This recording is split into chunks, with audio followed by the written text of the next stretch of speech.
Hola, vamos a empezar al tiro ya.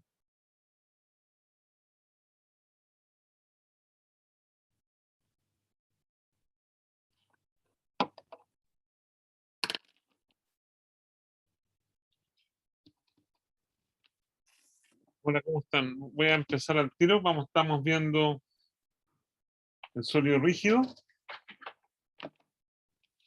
Hoy día vamos a continuar con el sólido rígido.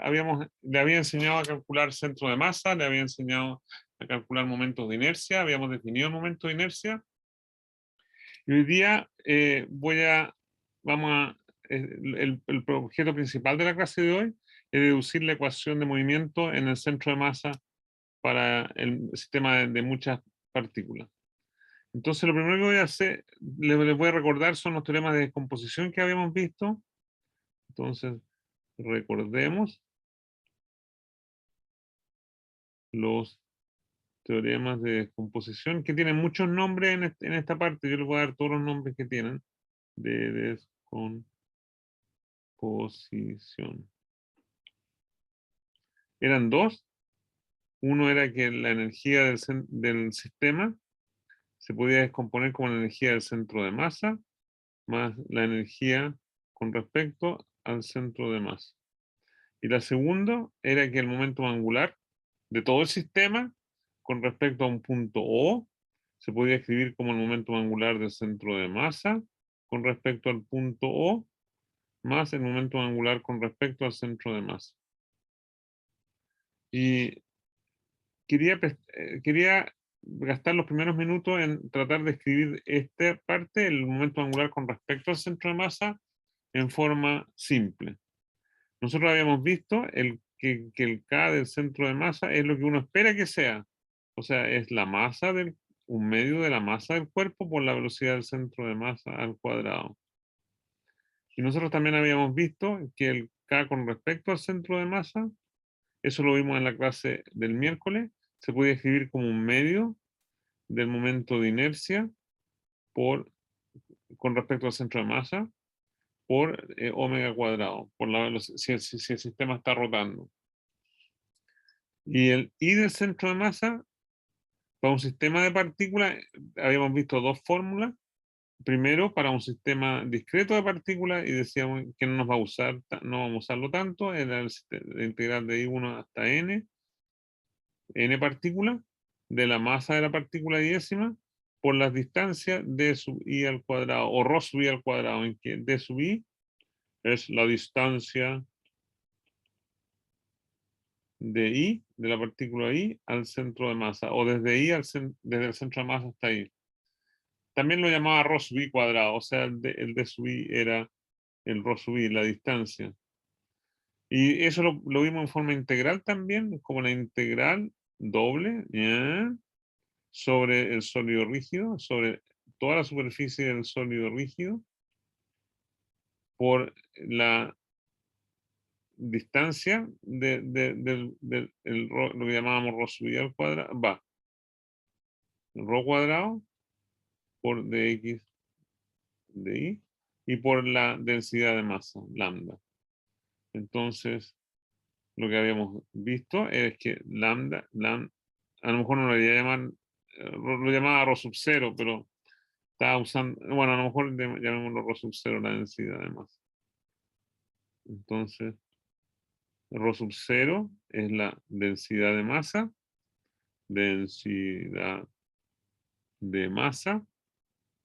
que es masa por unidad de volumen, masa partido por volumen. Y hoy día voy a hacer varios ejercicios más. Entonces, ρ 0 de x de y masa, no es por unidad de volumen porque estamos en dos dimensiones, masa por unidad de área. Estamos en dos dimensiones, así que la densidad de masa es masa por unidad de área. A lo mejor lo debería llamar sigma. Si ustedes me perdonan, usemos en dos dimensiones la letra sigma, que es más adecuada. Ya. Entonces, y así no nos confundimos con el ρ. Ya, Maganú. Entonces, esto es área, y esta es la masa. Sigma es masa por unidad de área, entonces sigma de x de y es como lo llamaría el dm, en la masa del elemento de área, elemento de área de X de Y en torno a la posición en torno a X y al punto X y. Y ρ era la distancia del centro de masa hasta el punto X. Entonces, si teníamos un cuerpo, es mejor hacer un monito acá. Ya, este era un sólido rígido en 2D. Por ahí está el centro de masa en rojo. Por ahí está el, entonces hagamos eje coordenado. Ya, este es el eje X.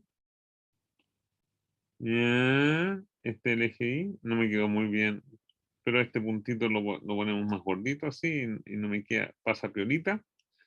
Entonces ese es el centro de masa y por acá está el punto XY. Lo vamos a dibujar en azul. Este es el punto de coordenadas X e Y. Y fantasía, esto lo llamábamos ρ. Esa distancia. Entonces ρ cuadrado es X cuadrado más Y cuadrado, si ustedes quieren. ρ de XY es ρ cuadrado. Ρ cuadrado de XY es X cuadrado más Y cuadrado. ¿De acuerdo? Por el teorema de el teorema de Pitágoras. Ya, fantástico. Entonces, eso es lo que es el momento de inercia. El momento de inercia, si ustedes lo escriben en cartesiana, es la integral doble, ¿ya? En toda el área churada. Esta es el área churada. Chan, chan, chan, chan, chan. Entonces, integral de área. Y acá poníamos el sigma, la densidad de masa, que puede ser uniforme o no uniforme, así que el sigma puede ser función de XY.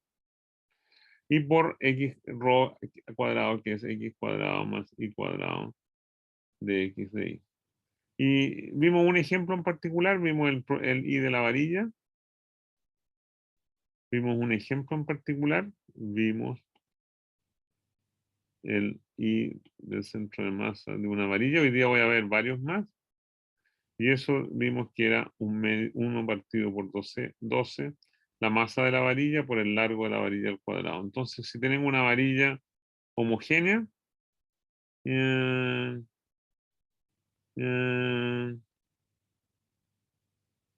una varilla homogénea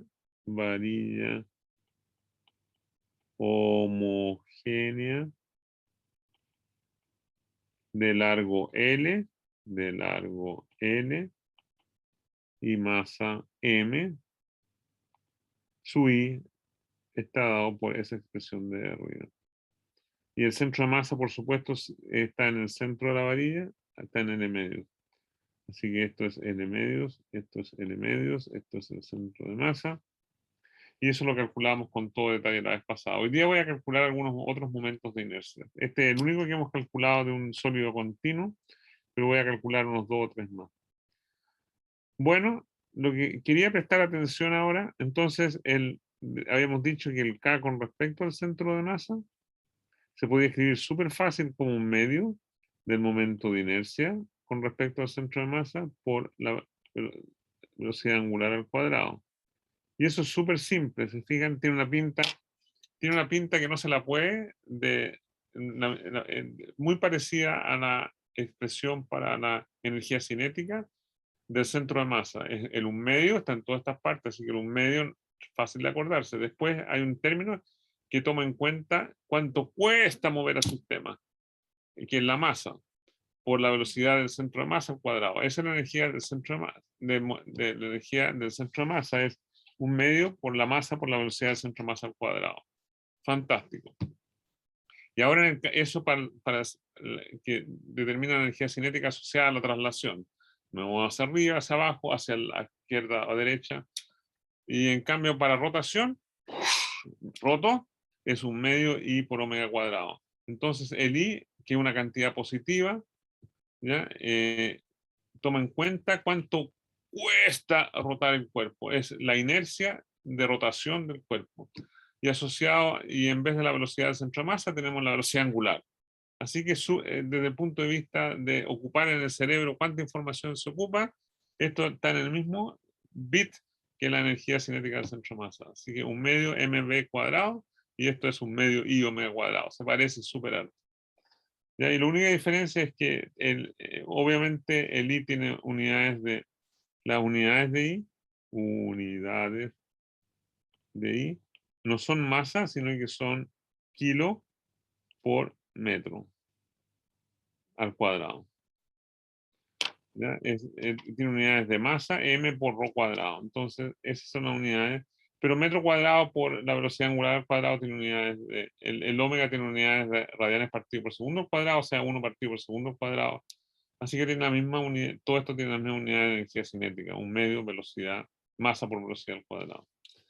Ya, fantástico. Entonces ahora quería prestar atención, ahora nuestro objeto de atención en los próximos 5 minutos para hacer quién es, cómo expresar, debería poner una palabra acá. Entonces ahora el objeto de interés, ahora voy a prestar atención, voy a prestar todo el mundo atento, atención a el momento angular con respecto al centro de masa. Y si se recuerdan en el caso de un número discreto de partículas, recordemos lo que habíamos visto.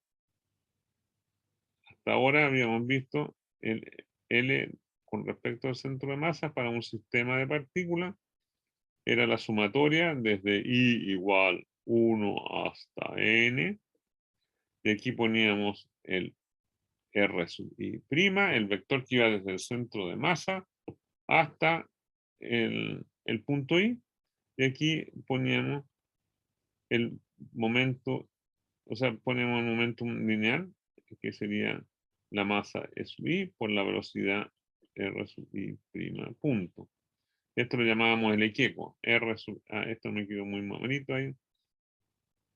R sub I punto prima. Entonces este es el momentum con respecto al centro de masa, llamémoslo P sub I prima. Entonces el momentum con respecto al centro de masa, el momento, perdón, angular con respecto al centro de masa es igual al momento angular usual, es el producto de R cruz P, pero el R ahora está calculado con relativo al centro de masa y el P relativo al centro de masa también. Así que eso es lo que tenemos que evaluar. Y la pregunta es, ¿cómo expresar esto? Entonces la pregunta del millón, pongámosla en rojo la pregunta. Entonces, ¿cómo expresar esto? Y por esto me refiero a la fórmula anterior. En forma simple, lo más simple posible. Y en términos de la velocidad angular de omega. Ya, fantástico. Entonces, eso es lo que, esa es nuestra tarea en los próximos 5 minutos.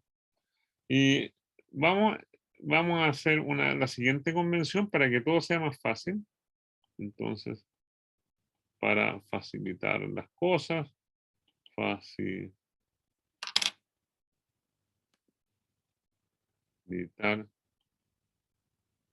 las cosas, vamos a introducir la velocidad angular vectorial. Qué susto, introduciremos omega vector. ¿Y quién es omega vector? ¿Quién será omega vector? Hasta ahora nosotros sabemos que la velocidad angular era teta punto. Cuando el sistema está rotando, va a ser teta punto. Entonces vamos a adoptar la siguiente convención. Si ahí está el sólido rígido, chútale, las maté. Todo de nuevo. No debería haber cerrado así porque me quedó una elipse, que es un sólido rígido, pero muy particular. Entonces, vamos a hacer el sólido rígido. Y ahí está el sólido rígido, por acá está el centro de masa. Y está girando. Entonces, está girando, digamos que está girando en el sentido contrario a los punteros del reloj. En el sentido positivo de las matemáticas. O sea, en este sentido. Ya, fantástico. Entonces, ¿qué es lo que vamos a decir por omega vector?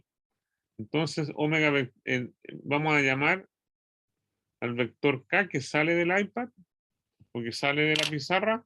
Me gustaba decir pizarra. Ya vamos a volver a clase presencial. Entonces, el K vector es el vector unitario que sale del iPad, que sale de la pizarra hacia afuera.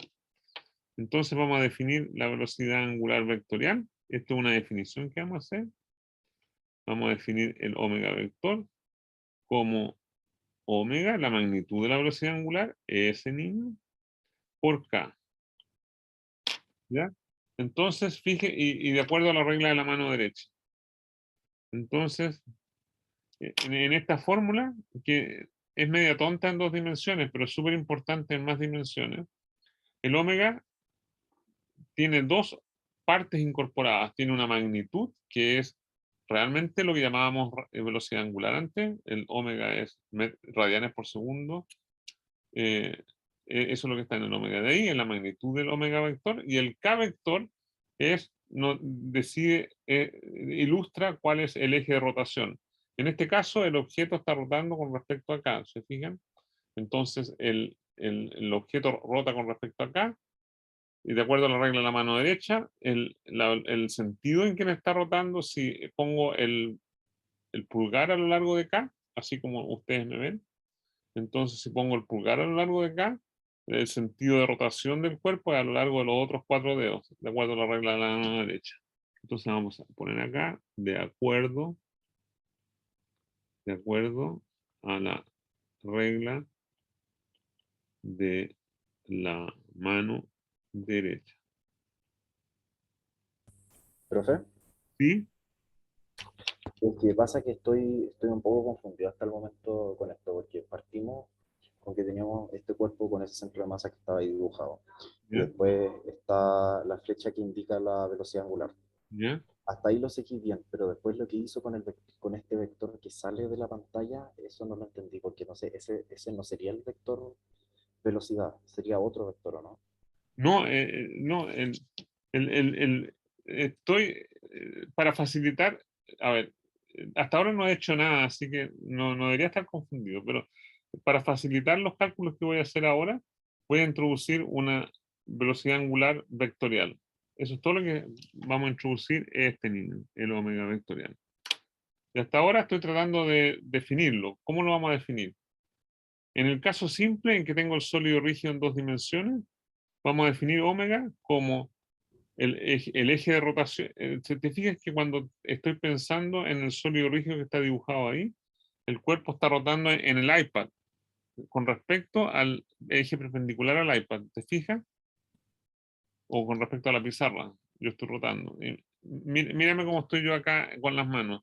Si estoy considerando un cuerpo en 2 dimensiones, que son mis manos, el sistema está rotando en el plano y puedo elegir, si me paro así, puedo ver cuál es mi cabeza y acá estoy rotando. Entonces yo roto en torno a el eje de mi tronco, ¿ya? Ah, ya, entonces el eje de rotación entonces sería como vertical, ¿o no? Claro, exacto, súper, súper bueno, me ha salvado la Ah, vida. perfecto, ya. Entonces el Ahora, K lo que representa en la vida es la dirección, el eje de rotación, el eje de rotación. El cuerpo está girando en torno a K. Entonces nos imaginamos, cuando vivo en 2 dimensiones, el eje de rotación sale fuera del plano, así que es loco, pero nos imaginamos que el sistema gira en torno a K. Imaginamos, como está rotando en el iPad, vamos que gira en torno a K. ¿Estás de acuerdo? Yo creo que tú lo dijiste mucho mejor que yo. ¿Estás de acuerdo, no es cierto? ¿Estás de acuerdo? sí, profe. Ya, y en general, si tengo un sistema en 3 dimensiones, así que hagamos un pequeño. En 2 dimensiones esto no es tan necesario, pero en 3D, si tienes un cuerpo gordito acá, una papa, digamos, un cuerpo masivo, ¿ya? Entonces, un cuerpo gordito debería haber traído una papa acá, pero en fin. Entonces, puede girar en torno a cualquier dirección en el espacio. Entonces, puede definir la velocidad.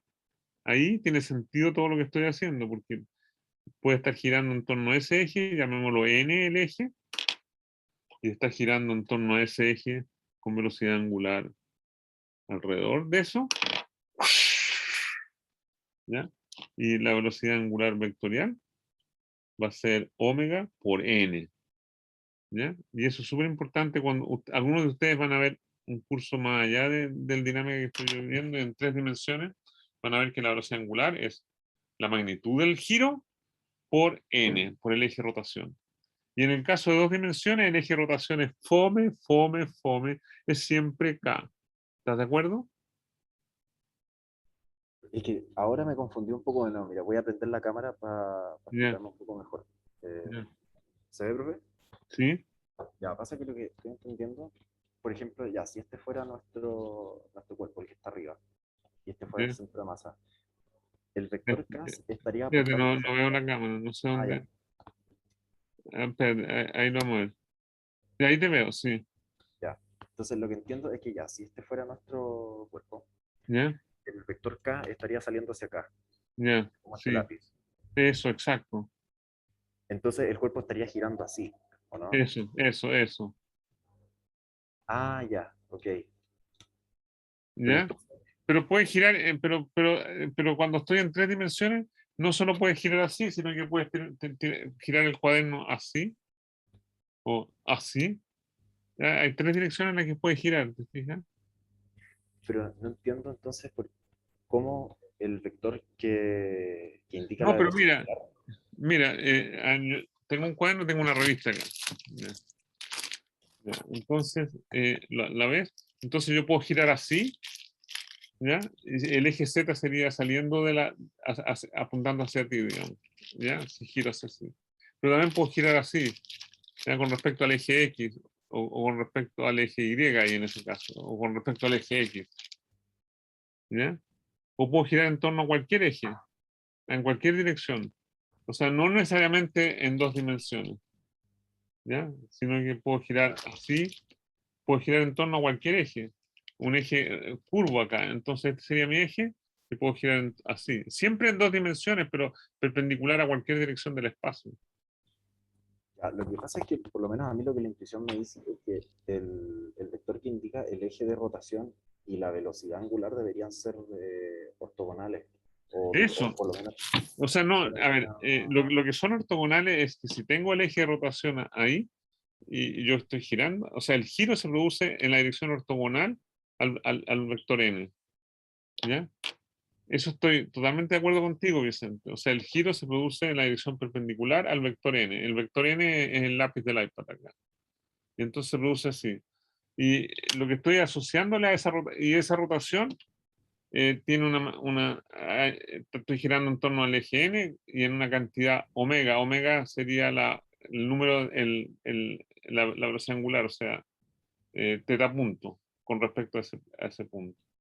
Y lo que estoy asociándole a la idea del momento, perdón, de la velocidad angular vectorial, es que su magnitud es la velocidad angular de verdad y su dirección es la dirección del eje de rotación. ¿Ya? Entonces estoy Entonces, girando. esa definición, profe, es porque es velocidad angular. ¿Ya? Pero si fuera velocidad tangencial sería como yo se lo estaba Eso, diciendo. eso, la velocidad tangencial sería tangente, o sea, y la voy a usar acá. ¿Ya? Entonces, ahora en 2D es medio fome porque el eje de rotación es siempre el mismo, el eje perpendicular al iPad. Pero en 3D es más encachado porque puedo girar en distintas direcciones. ¿Estás de acuerdo, Vicente, o no? Ya, sí, ahora sí, profe. Muchas gracias. El Maca no. Entonces vamos a usar esta idea. O sea, todo esto lo podría en 2 dimensiones medio fome. Es como matar una mosca con una bomba atómica. Pero pensemos ahora en mi cuerpo. Ahí está. En 2D. Volvamos a 2D. Por ahí está el centro de masa. Y este es el vector RI'. RI'. Y el cuerpo está rotando en esta dirección. Entonces, este sería el ángulo. Esta es la dirección fija, este es el eje X. Esto es lo que llamábamos teta sub i. Y el módulo R sub i es lo que llamamos ρ sub i. Entonces, si expreso en polares el RI' en polares está representado por ρ sub i y teta sub i. Ahí. En polares está representado por ρ sub i y teta sub i. ¿Ya? Ese es el RI'.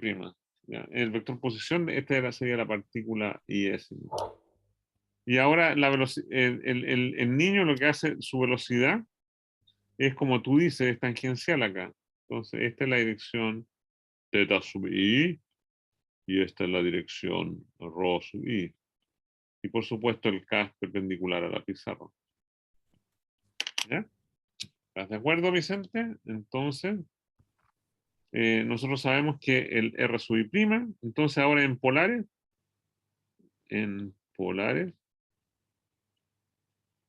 el R sub i prima va a ser igual a ρ sub i por ρ sub i gorrito. Y la velocidad, el ρ sub i es constante, el ρ sub i no depende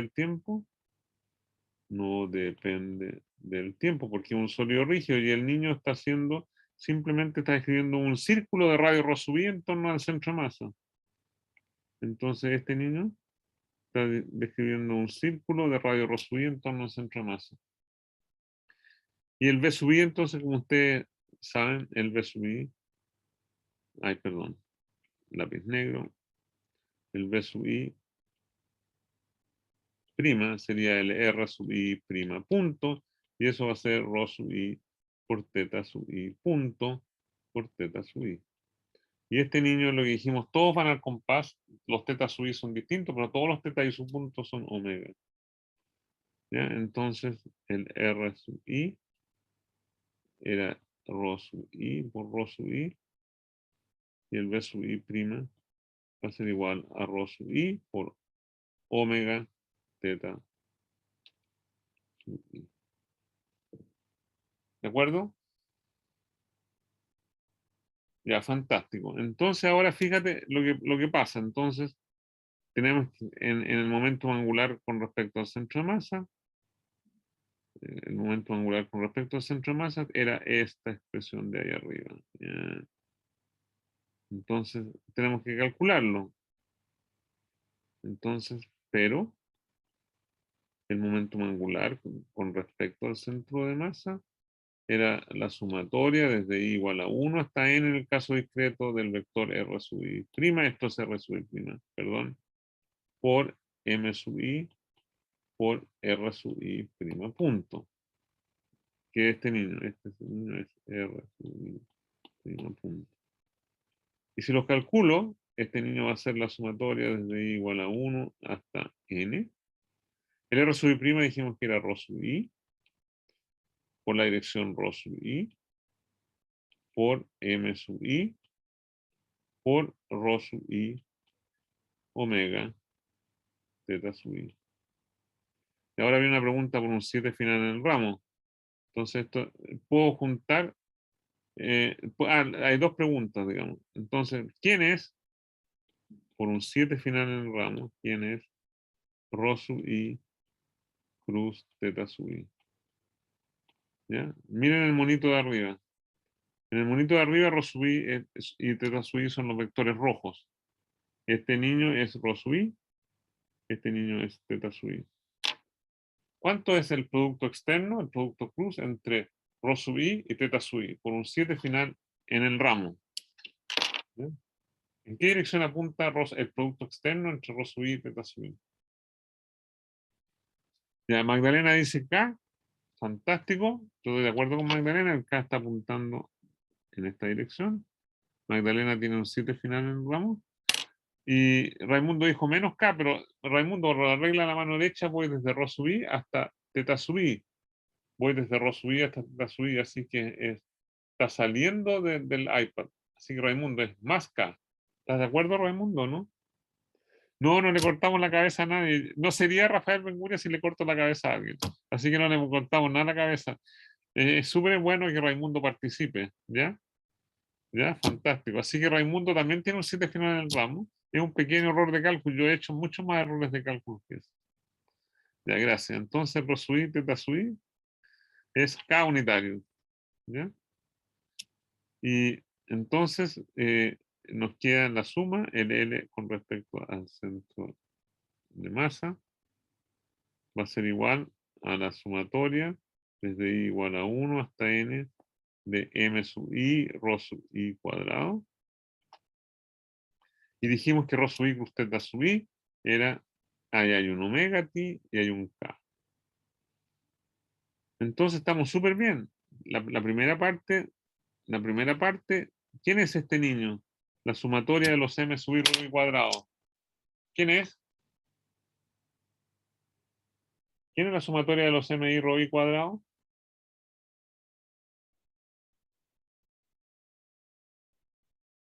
El momento de inercia, como dijo Pedro y Bruno.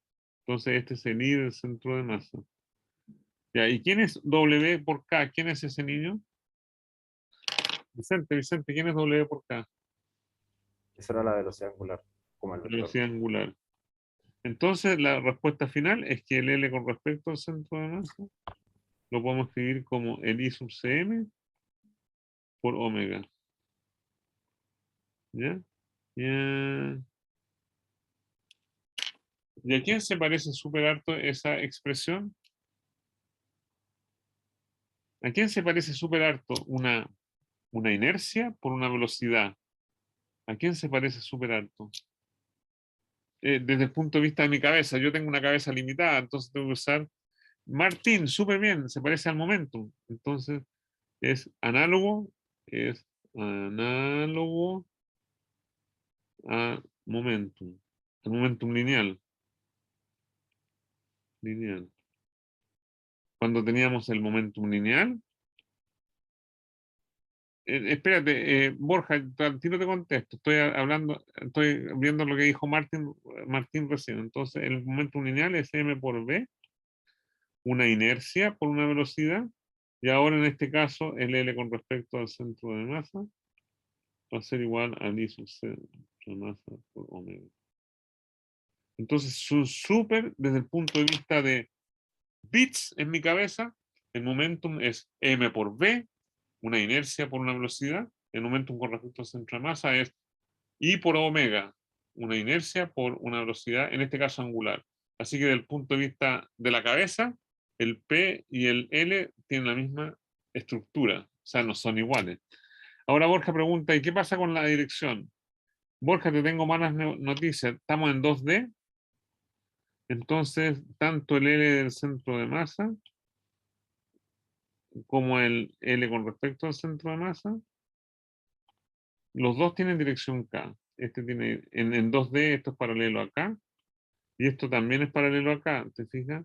Porque el R, cuando tengo el sólido rígido, ya, esa es la fomedad de dos dimensiones. Tengo acá, por acá está el origen, ahí está el centro de masa, el R del centro de masa, y este niño se está moviendo a lo mejor se está moviendo con velocidad hacia allá, ya, B del centro de masa. Y entonces el producto, si copio el R del centro de masa y lo desplazo hacia arriba, lo copio, lo pongo hasta allá, este es el R del centro de masa. El producto cruza entre R del centro de masa y el B del centro de masa. En este caso, si la velocidad está puesta así, estaría apuntando en la dirección menos K. Pero siempre el R y el B, como el R y el B viven en el plano, el pobre L siempre es perpendicular al plano. Así que en dos dimensiones, como el R y el B del centro de masa, este es el R del centro de masa, viven en el plano, el pobre L centro de masa es perpendicular al plano, Así que el L del centro de masa está apuntando en la dirección K o menos K, me da lo mismo, y el L con respecto al centro de masa también, así que el momento angular se cree vector, pero en realidad cuando estamos en dos dimensiones siempre apunta en la dirección K o menos K, así que tiene una sola componente, es como un escalar, ¿no? En tres dimensiones la cosa es mucho más entretenida. En tres dimensiones, el momento angular del centro de masa y con respecto al centro de masa no tienen la misma dirección necesariamente. ¿Ya? ¿Estás de acuerdo, Borja? Un millón de gracias a ti. Ya, fantástico. Entonces, en dos dimensiones todo es aburrido. El momento angular es siempre en la dirección perpendicular al plano. Ya, fantástico. Entonces, en resumen, el L con respecto al punto O se puede escribir como el L del centro de masa con respecto al punto O, más el L con respecto al centro de masa. Este niño sería la masa del, perdón, el R del centro de masa por el momentum del centro de masa, que es M por V sub Cm. ¿Ya? Es como si toda la partícula estuviera concentrada en un punto. Y eso se lleva en cuenta todo el momento angular de rotación. Y este niño, perdón, de traslación. Y este niño sería el ISM por omega. ¿Ya? Y así vamos a funcionar ahora. Entonces, el momento angular es, con el teorema de descomposición. ¿Ya? Alberto, no entendí eso de Perkin momento angular en 2D. Ah, ya es un comentario, ya fantástico. Macano. Ya, entonces ahora vamos a ver la ecuación de torque. Vamos, vamos a revisar la ecuación de movimiento del momento angular. Ecuación de movimiento del momentum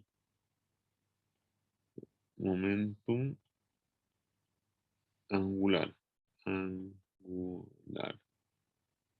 Ya, ya, entonces, ahora vamos a usar la ley de acción y reacción en forma fuerte. Entonces, teníamos el, el L total. Volvamos al L con respecto al punto O. Entonces, y consideramos un sistema de partículas. Después lo vamos a hacer con integrales también. Entonces, tengo un sistema de partículas, de partículas, que puede ser el sólido rígido o no, digamos. Entonces, tengo 800 partículas y desde igual a 1 hasta n o n mayúscula, no sé. De acá poníamos R sub i, cruz, m sub i por R sub i, punto. Esto es con respecto al punto O, ¿ya? Y entonces el DL0 y este niño lo llamábamos el P sub i. Entonces, esto es la sumatoria desde i igual 1 hasta n de R sub i cruz P sub i. Entonces, si derivamos, esto ya lo hemos hecho 70 veces, en la derivada del momento angular con respecto al tiempo va a ser igual a la sumatoria de R sub i. Tiene dos términos por la regla la derivada del producto, la regla de Leibniz. Un término sería S y el segundo término sería S. Ustedes me dijeron que este niño era cero. Ustedes me explicaron, yo no tenía idea. Entonces este niño es cero.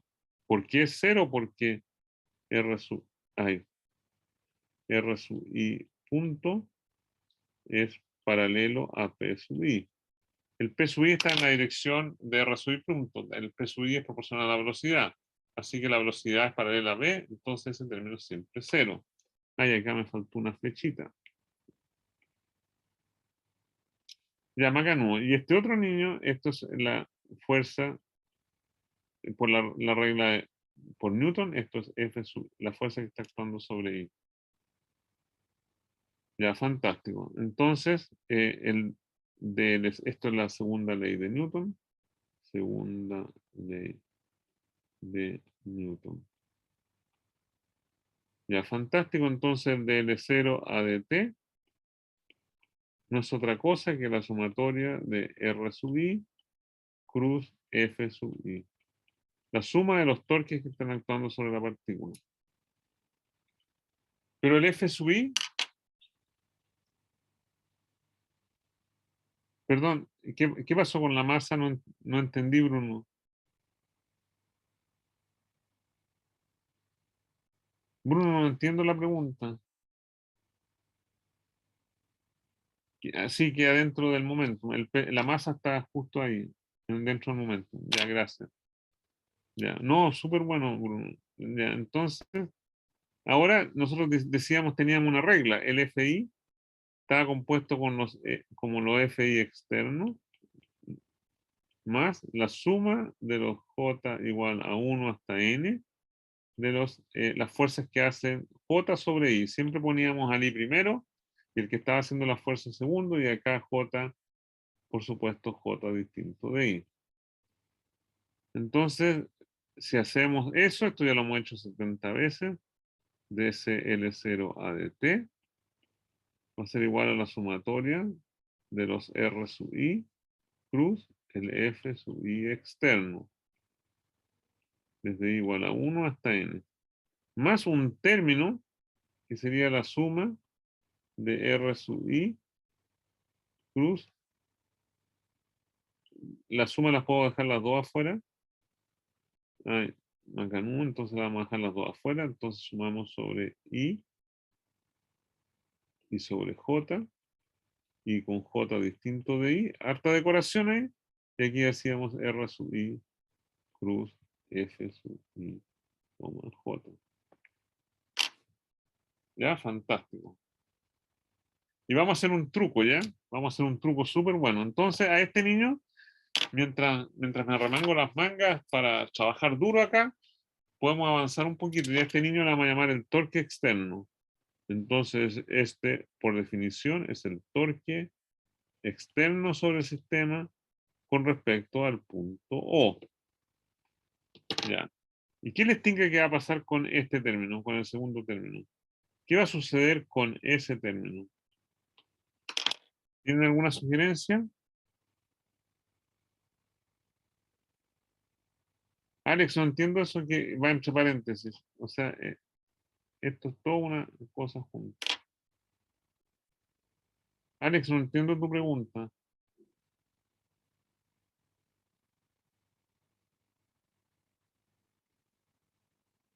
Ya, gracias. Entonces, a ver, quiero que me digan qué va a pasar con el término que está en la nubecita azul. ¿Qué va a pasar con la sumatoria de, de los RI cruz F y J? Ese debería irse a cero, ¿o no, profe? A cero. ¿Y por qué? Por lo de las fuerzas, porque suman todas las fuerzas entre ellas, ¿o no? Sí sé, pero tengo un R sub I ahora. ¿Ya? Entonces, la respuesta corta es que tú tienes razón, pero vamos a hacer un pequeño truco. Entonces vamos a llamar, este niño no depende de los índices. Entonces llamemos a esto, a esta integral acá, demos un nombre de fantasía, llamémoslo I cachirulo. Entonces, me quedo, ay, que soy tonto. Entonces ya llamemos a I cachirulo a la sumatoria y vamos a hacer un truco súper lindo. Entonces, sumo sobre I y J con I distinto de J hasta N de R sub I cruz F sub I J. Y ahora vamos a hacer un truco súper lindo. Vamos a usar que un medio más un medio, como me enseñó mi mami. ¿Cuánto es un medio más un medio? ¿Cuánto es un medio más un medio? ¿Cuánto es 0,5 más 0,5? 1, ya. Ya, fantástico. Entonces vamos a escribir esto como un medio más un medio. Entonces vamos a escribirlo como un medio de la suma desde i igual 1 hasta n de R sub i plus F sub i j más un medio, y j también, y distinto de j. Y acá igual, nada, todo igual, 1 hasta n, j de 1 hasta n, y distinto de j, de R sub i plus F sub i j. ¿Ya? Y no es que no es que le esté tomando el pelo, ¿ya? O sea, la razón que lo vamos a hacer ahora es que cuando hago la suma, ya me I a uno de los índices de la suma y J al otro índice de la suma, pero esto es lo mismo, puedo cambiar, el I es mudo, ¿ya? Entonces donde aparece I puedo poner J y donde aparece J puedo poner I, ¿ya? Entonces puedo cambiar el nombre de los índices y esto va a ser la sumatoria de R sub J, sumamos sobre I igual a 1 hasta N, y J desde 1 hasta N, y distinto de J, ya, y como el índice de suma es mudo, al I le puedo poner cualquier nombre que yo quiera. Entonces al I lo vamos a llamar J y al J lo vamos a llamar I. Entonces esto va a ser F sub J, I. ¿Les parece? Lo único que a lo que llamaba I antes, lo voy a llamar J ahora. A lo que llamaba J antes, lo llamo I antes. Y como son mudos, nada cambió. Ya, y ahora ustedes me dicen, ¿cuánto vale F, J, I en términos de F y J? Por la ley de acción y reacción. FJI es igual a ¿Qué signo va acá? F12 es igual a ¿cuántas veces F21?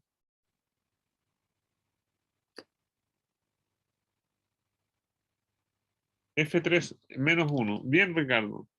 O sea, por la ley de acción y reacción, Javiera, es menos 1. La ley de acción y reacción dice que la fuerza que hace J sobre I sobre J es lo mismo que la menos la fuerza que hace J sobre I.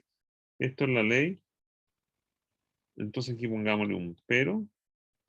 Ley de acción y reacción. En forma débil. Debilucha. La tercera ley de Newton la tercera ley de Newton en forma débil. ¿Ya? Entonces podemos ahora reemplazar esto. Ahí, casi dejé la embarrada. Entonces este niño de ahí lo reemplazamos ahí. Y ahora lo juntamos todo de vuelta. Entonces lo voy a hacer con mucho cuidado para que. Entonces el I dijimos que era igual a la sumatoria, a un medio de la sumatoria. Aquí I y J desde 1 hasta N, con I distinto de J, por supuesto, de R sub I cruz F sub I, J, más el otro es un medio de la sumatoria de R sub J. Y aquí de nuevo sumo desde I y J igual 1 hasta N con I distinto de J. Cruz, en vez de FJI, pongo menos F y J. ¿Ya? Y usamos la ley de acción y reacción en forma débil. Y ahora es un medio. Y ahora juntamos, ¿no es cierto? Los dos tienen en común el un medio y el F y J. Entonces juntamos todo esto y nos queda sumatoria. Y ahora los quiero ver. Y ahora por un 7 final en la vida me tienen que ayudar porque a mí se me olvidó.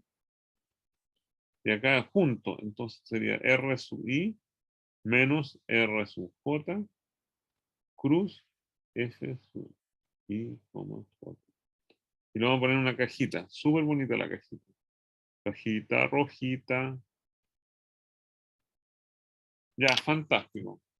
Y ahora viene la pregunta por un 7 final en la vida. Redoble de tambores. Ya. Eh, ¿Qué es lo que nos dice la ley de acción y reacción en forma fuerte? Cuando tengo dos partículas, una está ahí, I, otra está ahí, J. Este es el RI menos RJ. Este sería, no, los voy a dibujar en negrita ahora. Entonces, este sería R sub I. Este sería R sub J. El vector azul que va desde acá hasta acá. Y ese es el vector R sub J menos R sub I. Y por acá está la fuerza que hace F. La voy a dibujar engañosamente mal, ¿ya? Esto es para engañarlo. Esto sería la fuerza que hace I sobre J. Y la otra estaría ahí. Esta es la fuerza que hace J sobre I. Que es menos la anterior. Esa sería la ley de acción y reacción en forma débil. La fuerza que hace I sobre J es menos la fuerza que hace J sobre I. ¿Ya? Entonces acá tengo las dos fuerzas. ¿Ya? Con punta y todo. Entonces esta sería, ahí están. La fuerza que hace I sobre J sería este de acá. J sobre I, esta otra de acá. Y apuntan en dirección contraria. ¿Qué dice la ley de acción y reacción en forma fuerte? Por un 7 final en la vida. La dirección de esas fuerzas tiene que ir en la misma dirección del RJ menos RI. O sea que debe ser Fantástico. paralelo a ese vector. Ya, fantástico. Entonces, esa es la ley ese sería el monito de la fuerza, de la ley de acción y reacción en forma débil. Y este sería el monito. Ya, lo vamos a hacer. Entonces, en el caso fuerte, sería este y este. ¿Ya? Este sería el FJ. Este sería el FJ. Este sería ley de acción y reacción fuerte.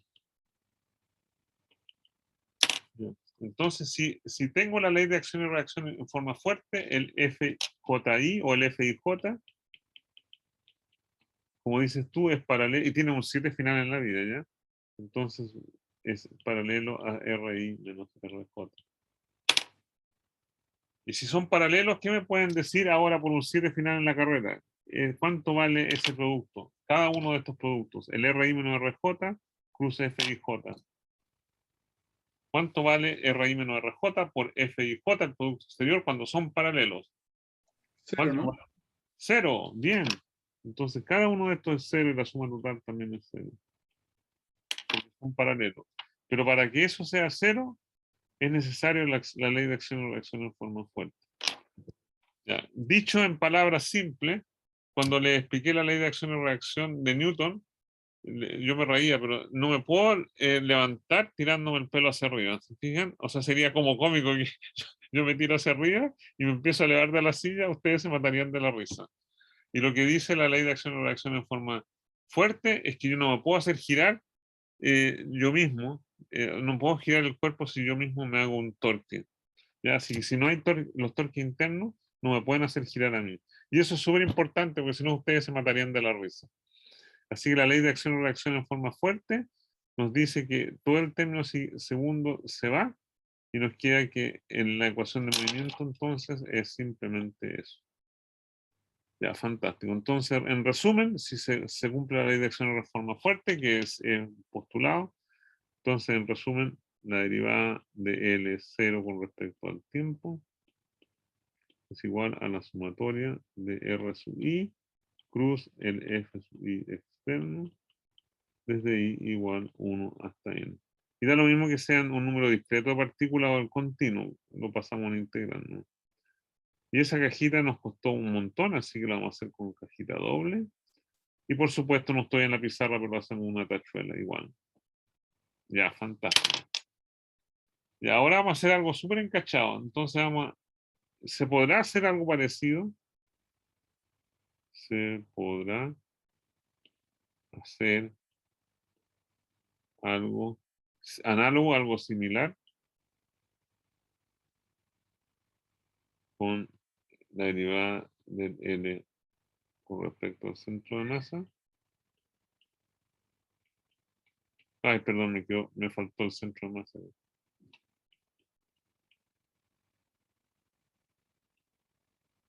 Y ya, y la respuesta es sí, y vamos a demostrar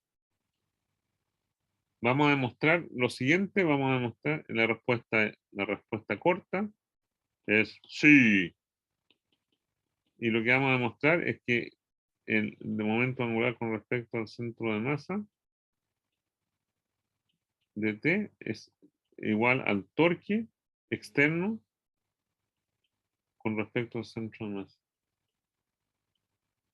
Y esto es una cosa, si ustedes lo piensan bien, es una cosa, esto es lo que lo voy a mostrar en 2 segundos más, ¿ya?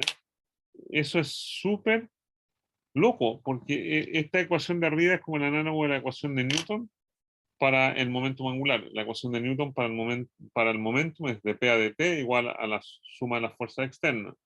Eso es Newton típico. Para el momento angular es que el dl0 del tau es igual a lo que se llama el torque externo. Ahí. Esto es el torque externo. Torque externo con respecto al punto O. Ya. Y eso es la ecuación de Newton y estamos en un sistema inercial. ¿Ya? Entonces uno entiende que la ecuación de Newton, las ecuaciones de Newton valen, una de las postuladas, el segundo postulado de la ecuación de Newton era que la ecuación de Newton vale en un sistema inercial.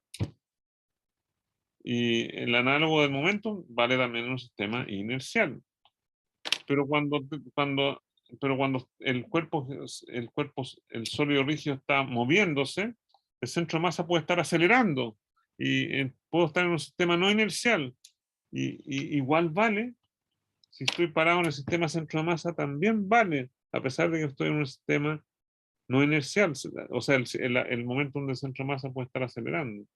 Entonces es bien peculiar que eso pase. O sea, en general no pasa. Si el punto O estuviera acelerando con respecto a mi mesa acá, O sea, si se mueve con velocidad uniforme con respecto a mi mesa, obviamente por la ley de Galileo, la ecuación de arriba va a valer.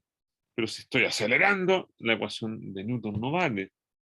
Y la única razón por la cual vale es porque estamos eligiendo un punto muy especial del sistema, que es el punto con respecto el punto con respecto al cual estoy calculando todo es el centro de masa. Así que es bien peculiar. Es bien peculiar, ¿ya? Ya, más ganó. Entonces vamos a deducir esa expresión de ahí. ¿Y ahí cómo la deducimos? Bueno, eh,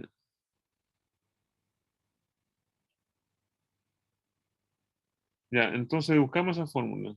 Ya, fantástico. Ya. Entonces, para deducir esta fórmula, para deducir, la vamos a llamar asterisco esta fórmula de acá. Asterisco. Vamos a usar el teorema de descomposición. Vamos a usar el teorema de descomposición. Ya, entonces, vamos a partir de la ecuación 1 de arriba y vamos a hacer todo. Entonces, nosotros vimos que en la ecuación 1 de arriba, la derivada del momento, lo va a hacer en negrita. Entonces, sabemos que la derivada del momento angular con respecto al tiempo, eso ya lo dedujimos, era la suma de los R sub i cruz el F sub i externo, desde i igual a 1 hasta n, y eso lo llamábamos el torque i externo. Ya, fantástico. Entonces ahora vamos a usar lo siguiente. Nosotros teníamos el siguiente monito. Este monito lo he usado varias veces. Teníamos el origen acá, y siempre lo dibujo en la misma dirección, medio tonto, porque no lo sé dibujarlo de otra manera. Y ahí está el i. Entonces, este es el vector rojo, es la posición del centro de masa. Este niño es el R sub i. Y el niño azul es R sub i primo. Entonces RI, el vector que va desde el origen, o del punto O, a la partícula diésima. El R sub i' va desde el centro de masa hasta la partícula diésima, y el R del centro de masa va desde el origen hasta el centro de masa. Entonces nosotros tenemos la siguiente relación. El R sub i es la suma, o sea, viendo el dibujo anterior, el R sub i es la suma de R sub cm más el R sub i'. ¿Ya? Eso es lo que nos dice este monito tan lindo en respuesta corta. Entonces eso es lo que vamos a hacer. Vamos a reemplazar el R sub i, lo vamos a llevar con el mouse hasta acá arriba. ¿Ya? Entonces tenemos de arriba, tenemos el de L0 a dt, lo podemos escribir como la sumatoria desde i igual a 1 hasta n. En vez de R sub i pongo el R sub cm cruz, perdón. Primero hagamos con cuidado R sub m más R sub i', cruz F sub i externo. ¿De acuerdo? No he hecho mucha gran cosa. Y ahora usamos la propiedad, la distributividad. Entonces esto va a ser la suma. Son dos términos, desde 1 hasta n, desde el R del centro de masa, cruz F sub i externo, más la sumatoria desde i igual a 1 hasta n, de R sub i prima, cruz F sub i externo. Y ahora el R del centro de masa, por supuesto, no depende de I, así que lo puedo sacar fuera. Es R sub Cm cruz la sumatoria desde I igual 1 hasta N de F sub I externo. Y este segundo lo dejamos tal cual. 1 hasta N. Y ya estamos que terminamos. Cruz F sub I externo. ¿Ya? Y esto lo llamamos la fuerza externa. Entonces, la suma de todas las fuerzas externas es la fuerza externa sobre el sistema. Externa. Más, y este pobre niño lo seguimos arrastrando. I igual a 1 hasta n de R sub I prima sub F sub I externo. Así que hasta ahora tenemos que el DL0 ADT es igual a eso. Y descansemos. Descansemos un segundo, lo ponemos en una cajita y descansamos. Ya, fantástico.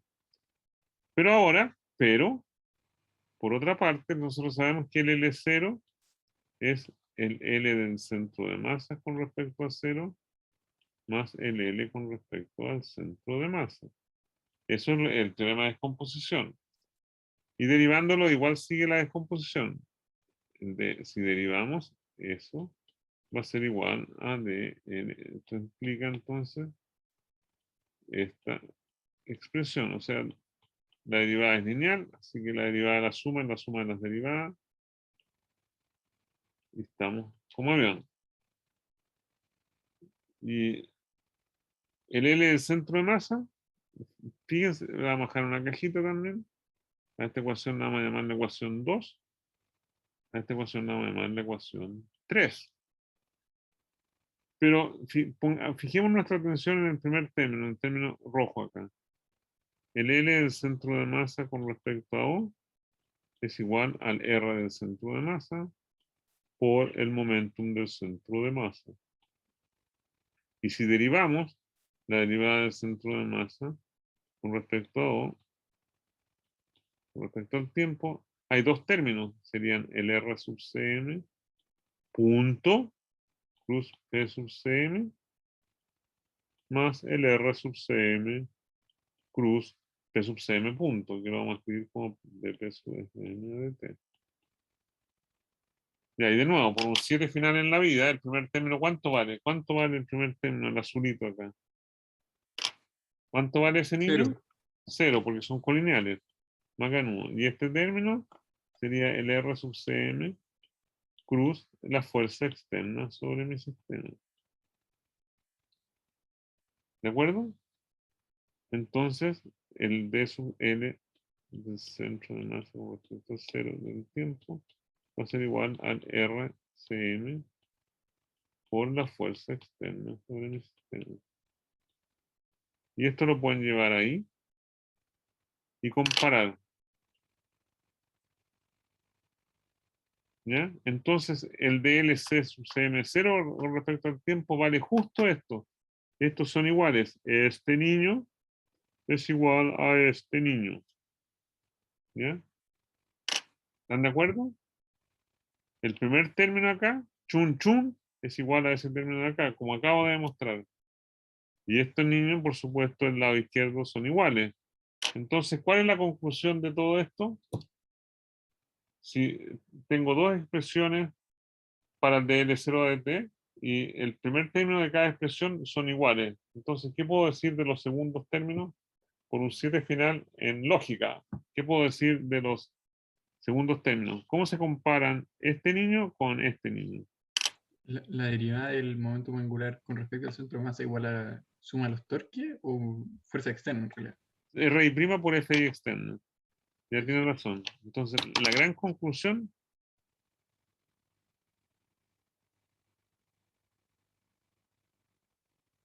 conclusión, tenemos que la derivada del momento angular con respecto al centro de masa es igual, este niño es igual a este niño. Ya, fantástico. Entonces la sumatoria de los, desde igual a 1 hasta n, de los R sub i prima por el F sub i externo. Entonces, ya este niño, por supuesto lo conocemos como el torque externo con respecto al centro de masa. Porque los brazos del torque son los R sub i prima. ¿Ya? El monito que yo tengo acá es... por ahí está el centro de masa. Y ahí está el R sub i prima. Y ahí está la fuerza. Fuerza negra. Ya, sería la fuerza externa sobre... Entonces, el punto de aplicación de la fuerza es este. ¿ya? Y entonces R sub I' plus Fi externa es el torque externo con respecto a la partícula I. Si sumo todos esos torques voy a tener precisamente eso. Así que esa es la ecuación que yo quería derivar. Y estamos súper bien, ¿ya? Entonces, finalmente, las ecuaciones de dinámica. Entonces, finalmente,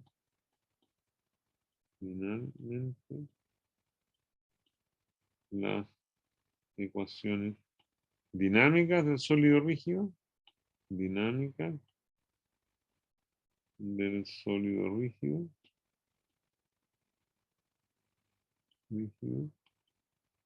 son dos.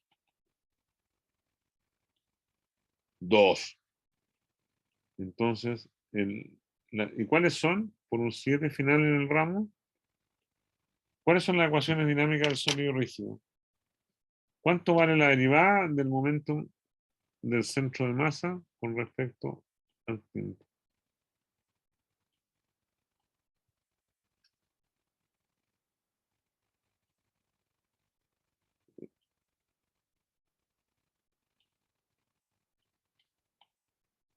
¿Cuánto vale dp sub cm a dt?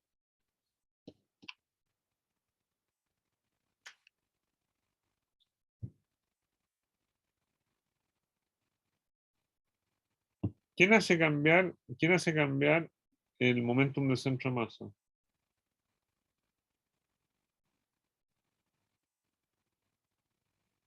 La fuerza. ¿Y qué fuerza? Es la fuerza externa. Bien, Martín. Entonces sería la fuerza externa sobre mi sistema. Y por supuesto es igual a la sumatoria de las fuerzas externas sobre cada uno de los componentes. Ya, fantástico. ¿Y qué es lo que acabamos de ver para la ecuación del momento angular con respecto al centro de masa? Es que este es el torque con respecto al centro de masa. Y eso se puede escribir, lo voy a poner así en el mismo paréntesis que acá, es igual a la sumatoria de los R sub I' cruz F sub I externo. Igual a 1 hasta N. Así que esas son las ecuaciones básicas de la dinámica del sólido rígido. Y la vamos a complementar con una notación en que, por supuesto, en que el P del centro de masa es la masa total por la velocidad del centro de masa. Y el L con respecto al centro de masa por un 7 final en la clase de hoy día. El P del centro de masa lo expresamos como masa por velocidad del centro de masa. Y el L con respecto al centro de masa, ¿cómo lo escribimos? Vicente, tú tienes que contestar porque tú eres Momento de inercia por momento angular. por Por velocidad. velocidad angular, perdón. ¿No? Ya. Entonces, el M y el I del centro de masa dependen de la distribución de masa del cuerpo. Así que el M y el I sub Cm dependen de la geometría del cuerpo. Dependen de la geometría del cuerpo. Del sólido rígido. Y el B sub Cm y el omega son la incógnita. Entonces, las ecuaciones anteriores son dos ecuaciones. O sea, si conocemos las fuerzas que están actuando sobre el sistema y conocemos los momentos angulares que están actuando con respecto al centro de masa, tengo dos ecuaciones vectoriales con dos incógnitas que son el B sub Cm y el omega. En realidad son tres ecuaciones escalares para el sólido rígido en dos dimensiones. Son tres ecuaciones escalares. La primera son dos ecuaciones escalares porque me puedo trasladar en la dirección X, en la dirección Y. X, Y. Y rotar solamente es una ecuación escalar nomás porque la velocidad angular omega está siempre dirigida en la dirección perpendicular al iPad y hay una sola incógnita que es el omega, que es un escalar. O sea, no es escalar, el omega se cree vector, pero no le digan la magnitud del omega es lo que importa. Entonces tengo tres ecuaciones escalares con tres incógnitas. y las fuerzas son dadas, los torques son dados, y lo que hay que determinar es la velocidad de traslación del cuerpo rígido y la velocidad angular de rotación del cuerpo rígido. Ya, fantástico. Entonces, antes de terminar esta clase, voy a calculemos un par de momentos de inercia más. Entonces, calculemos. Vamos a hacer un giro total de esta clase y ahora vamos a terminar la clase con calculemos un par de ejemplos, un par de I centro de masa. Hasta ahora el único que sabemos calcular es de cualquier sistema discreto, ¿no es cierto? Entonces hasta ahora lo único que sabemos calcular es si tengo una distribución de partículas, el I discreta sería la suma desde lo I igual a 1 hasta N de los M sub I por la distancia de I al cuadrado, en que D sub I es la distancia, si acá está el centro de masa, y ahí está la partícula diésima, este es D sub I, o ρ sub I. ¿Ya? Entonces sabemos para cualquier distribución que podamos contar de masa, si tengo 27 masas, entonces sumamos M1 de 1 cuadrado más M2 de 2 cuadrados, etc. Es una suma discreta. Y el único otro ejemplo que hemos visto hasta ahora es el I de la varilla homogénea. El I de la varilla homogénea, que dijimos que era un medio, va un doceavo. Ay, me quedó feo el doceavo. Un doceavo de M por N cuadrado. Fantástico. Y ahora vamos a calcular otro ejemplo, vamos a hacer varios ejemplos más. Vamos a hacer el tercer ejemplo, es el I del centro de masa de un aro. ¿Ya?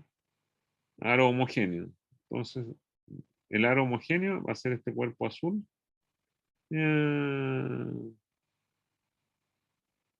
Maganú, el centro de masa, si es homogéneo, el centro de masa va a estar en el origen del aro. Y ahí está el aro. Y el aro tiene masa M. Entonces, el aro es el cuerpo azul, ¿ya? Es la rueda, la parte exterior de la rueda de bicicleta. ¿Ya? Entonces, todos los puntos del aro están a la misma distancia. Este es el radio del aro. Y todos los puntos del aro están a la misma distancia. Todos los puntos. Si dividimos el aro en puntitos o en segmentitos, todos los puntos están a la misma distancia. Por un 7 final en la vida. ¿Cuánto valen? Todos están a la misma distancia. Y la fórmula, ya sea con integrales o con suma, es esto. Entonces, ¿cuánto vale el I de un aro? Todos están a la misma distancia, así que todos los de sub I son R. Entonces, ¿cuánto vale el I de un aro?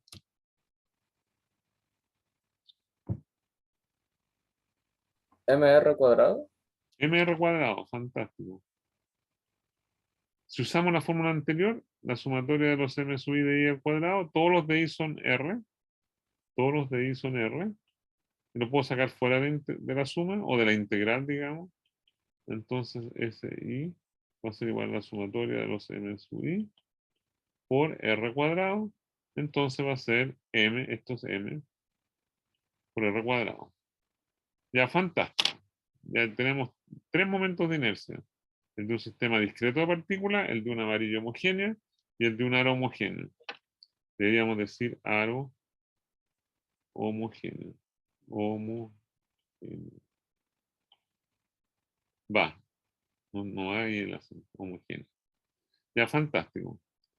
Entonces ahora vamos a hacer una rueda homogénea, un disco. ¿Ya? Un disco. ¿Y cómo hacemos el del disco? Un I de un disco homogéneo con respecto al centro de masa. Entonces ahora no tengo un aro, sino que tengo un disco. Un disco. Y ahí está el centro de masa, en el origen. Entonces tenemos que hacer y ahora el disco está lleno, o sea, ya fantástico. ¿Ya? ¿Qué se le ocurre que podemos hacer? O sea, ya conocemos el del aro. ¿Ya? Entonces podemos usar lo que se llama el teorema. Esta era la idea que inventó Arquímedes. Arquímedes hacía todo este tipo de trucos sin saber cálculo. Era genial Arquímedes. Entonces este es la técnica de Arquímedes. Entonces, en la técnica de Arquímedes, lo que podemos hacer es descomponer esto en lo que yo llamo telitas de cebolla. Entonces, podemos descomponer el disco así. Entonces, esto lo podemos llamar R y esto lo podemos llamar DR. Entonces,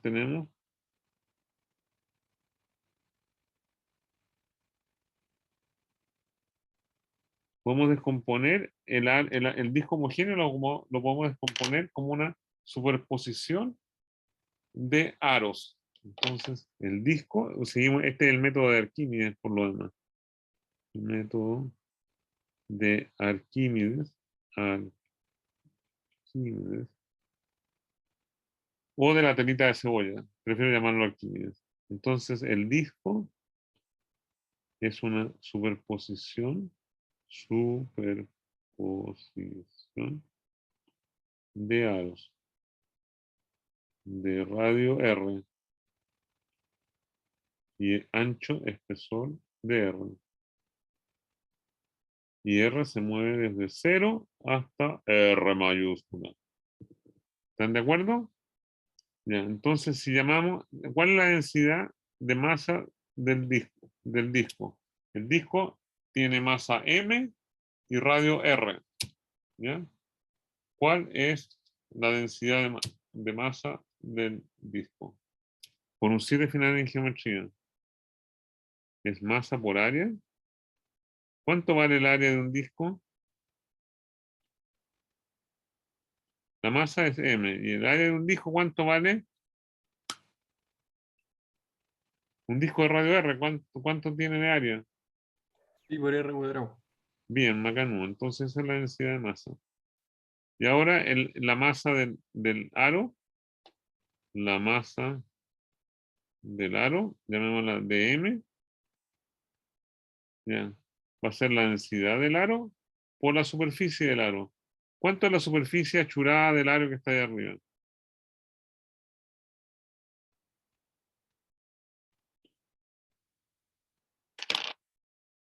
¿Cuánto vale el área achurada de este aro? Lo pueden pensar como un rectángulo de lado 2πr por Eso, dr. 2πr por dr, ¿no? ¿Sería? ¿Sí? 2πr por dr. Entonces, ¿y cuánto vale el momento de inercia del aro? El dI del aro sería igual a la masa del aro por r cuadrado. Entonces, eso sería igual a sigma por 2πr por r cuadrado por dr. Y el momento de inercia del disco es la suma de todos ellos anteriores. Entonces va a ser la suma, es la integral entre 0 y r de sigma por 2πr cubo por dr. ¿Están de acuerdo? Lo que hicimos es decir que el momento de inercia es aditivo, es la suma de los m sub i de i al cuadrado, y separamos los i en poquitos. Y esto lo integramos. Lo voy a integrar rápido en la próxima clase. Y esto va a ser r cuarta partido por 4. Y esto es lo mismo que 1/2 por sigma por pi r cuadrado por r cuadrado. Y pi r cuadrado es el área del disco, el sigma pi r cuadrado es la masa, así que es igual a 1/2 de la masa por r cuadrado. Ya, voy a repasar esto en la próxima clase porque terminamos muy brusco ahora, porque son las 11:20. Entonces, vamos a quedar hasta acá. Y de nuevo, les quería agradecer toda la ayuda que ustedes me dan, porque para mí es complicado. Y nos vemos. También, Borja, también se puede hacer con polares. ¿Ya? Se los voy a poner con polares también. Pero esto quería usar el método de Arquímedes porque le tengo muy buena Arquímedes. Y encuentro increíble que Arquímedes hacía todos estos cálculos antes de inventar el cálculo. Ya, pero Borja tiene razón, se puede hacer en coordenadas polares también. Sí. Profe, perdón, no entendí el último dibujo de estos como dos aros. No entiendo qué es la forma. Ah, puedo, ¿Como un aro más chico y un aro más grande? ¿O?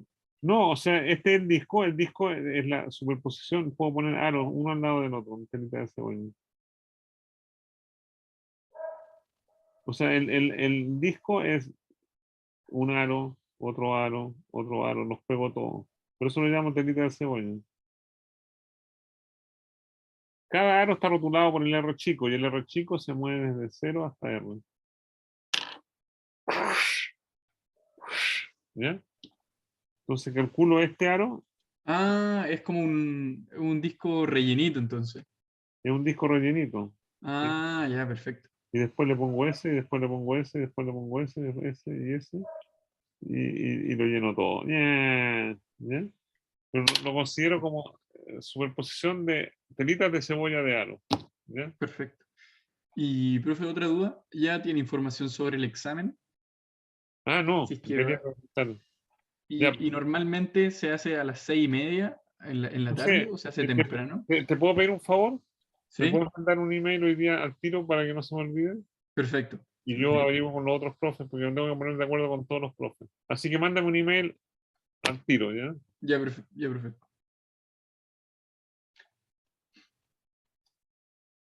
Ya vamos a parar acá. Stop share. Ya, chao, profe. Chao, profe, Chao, que estén gracias. Que bien. esté bien. Gracias a ustedes. Yo, profe.